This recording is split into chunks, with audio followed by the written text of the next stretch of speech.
Я категорически против, естественно, объединения 3 регионов, Архангельской Алексей, области. давайте шире возьмем, давайте Да. шире, чтобы мы не замкнулись на Я тему, подойду- вообще, что подойду стоит за к этому, укрупнением. Да. То есть понятно, что если брать Республику Коми, то у меня вот в последнее время возникает такое ощущение, что Республика Коми у нас является каким-то неким полигоном. Она очень похожа на Российскую Федерацию в целом, если взять, да. Вот посмотрите, очень сильно населенный юг. Есть регионы, где есть добыча, значит, нефти, газа, которые по сути являются, скажем, донорами. Да? Потом есть депрессивные регионы, такие как Воркута. То есть если взять в целом Республику Коми и сравнить ее с Россией, то они очень похожи. И понятно, что Республика Коми она является таким объектом неким для всевозможных прокатываний, всевозможных разных идей, всевозможных,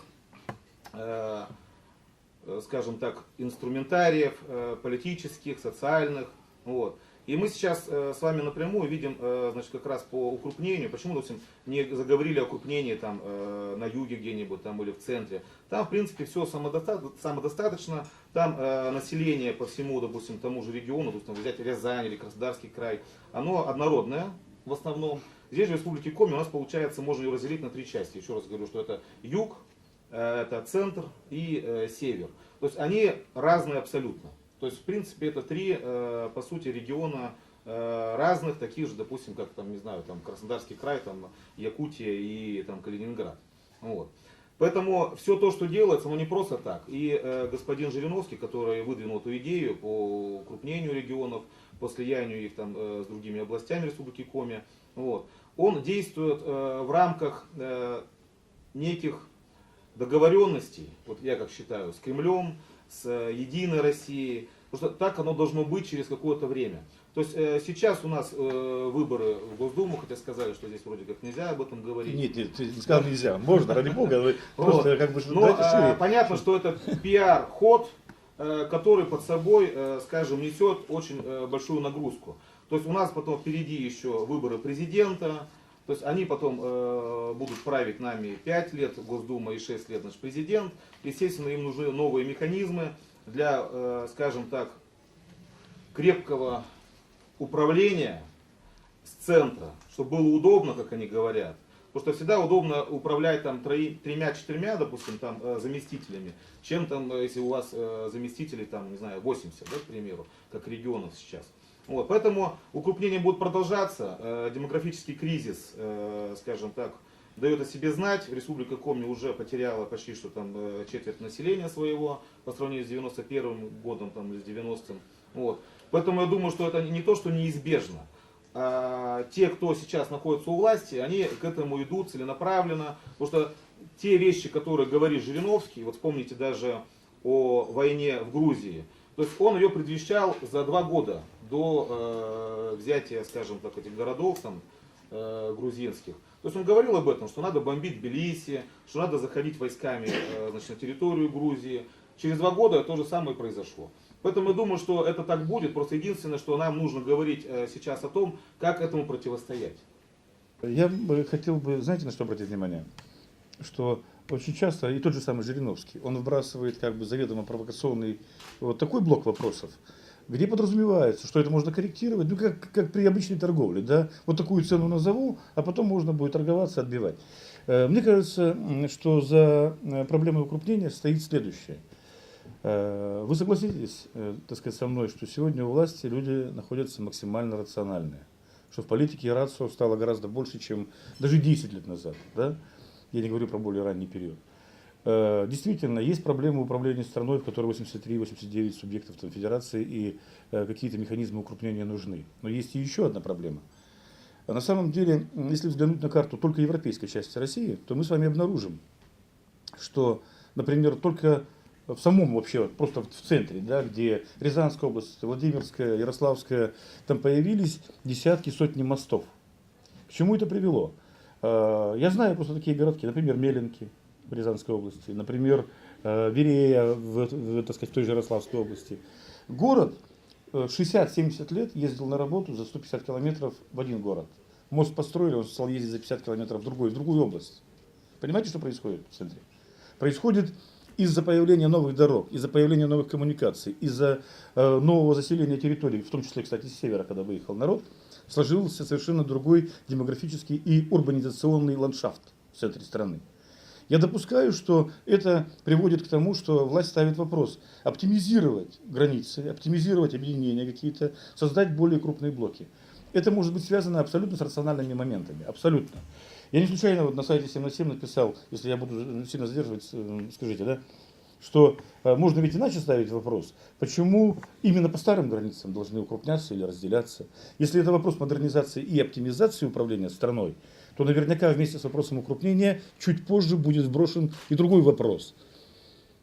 О ревизии географии внутренней, да, как бы так вот образно говоря, о том, где какие новые коммуникационные, финансово-промышленные группы сложились. Не случайно мы так сказать, что называется, в заголовок круглого стола нашего внесли разные аспекты. Чаяния народа, да, игры олигархов и движение к тоталитаризму или наоборот от него, я не знаю. Я, например, не готов ответить, что это. Но не видеть в том числе и еще этих сторон, сугубо хозяйственных, сугубо управленческих и так далее. По поводу, все последнее, что скажу, Сергей, по поводу того, что мы действительно практически не можем влиять. Но мы можем вот эти стороны жизни вынести более в поле зрения. Да? Я вот, например, хочу обратить внимание на такую мелочь. Ленский район, это Самархангельской области. Ленский район Архангельской области, он де-факто наш. Он де-факто наш. Почему он, что называется, географически административно принадлежит Архангельской области, мне совершенно непонятно. Молоко возят сюда. У них губернатор за 10 лет 2 раза, по-моему, был в их, так сказать, районе, а Газер только в этом году 2 раза. То есть, понимаете, и вот таких вот этих обрезков, огрызков по стране очень много, где можно было бы более-менее разумно оптимизировать. В контексте разговора всплывал вопрос о присоединении к Коми-краю Ненецкого автономного округа. Тоже логично, если появится дорога, например. Мне кажется, тоже логично. Вся нефтеразработка шла от нас. Экономически они к нам более тяготеют. И уж точно, даже географически, уж точно они к нам ближе, чем к Архангельской области. Но это я, еще раз, я не утверждаю. Я вас приглашаю, в том числе и с этого ракурса взглянуть тоже. Я бы вот на такие 2 аспекта хотел бы обратить внимание в процессе нашего обсуждения. Вот тут неоднократно уже прозвучал, тезис о том, что Жириновский с чьей-то подачи этот вопрос будирует. Возможно и так. То есть репутация Владимира Вольфовича, она за четверть века существования его партии, равно как и образ его партии, не изменилась. В общем-то, да, он производит впечатление стареющего сатира. Я так думаю, что, так сказать, вот этот политический цикл 5-6-летний, возможно, станет для него последним, как для политика. Не хотел бы, как для человека, дай бог ему, конечно же, здоровья, но как для политика, скорее всего, он станет последним. Он ничего нового не говорит, возможно, он теряет энергию, и вполне понятно, что на фоне такого бурного партийного строительства партия, которая зиждется на одном человеке, в общем-то, не имеет, по крайней мере, перспектив для экспансии в политическом пространстве.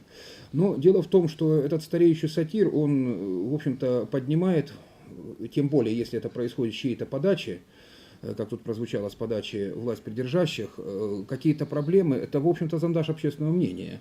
И я не соглашусь с Владимиром, который говорил о том, что, дескать, наше мнение не имеет значения. Нет, Сергей. Извините, ради бога. Извините, с Сергеем Владимировичем, извините, который говорил о том, что это не имеет значения, поскольку, дескать, вертикаль власти такова, что мнение народа интересует так сказать, в незначительной степени. Я думаю, что все имеет значение. Если уж и происходит зондаж общественного мнения, так сказать, это тоже, надо полагать, имеет значение. Какой этот вопрос спорный, конечно же, но к мнению общественности прислушиваются, как один из персонажей в одном из фильмов говорил. К мнению общественности прислушивается. И, на мой взгляд, нужно нам высказывать это мнение, хотя бы потому, что у нас есть такая возможность. Уж хуже-то не будет, это точно. Так что, на мой взгляд, наши мероприятия, обмен мнениями в том или ином формате, это все имеет значение.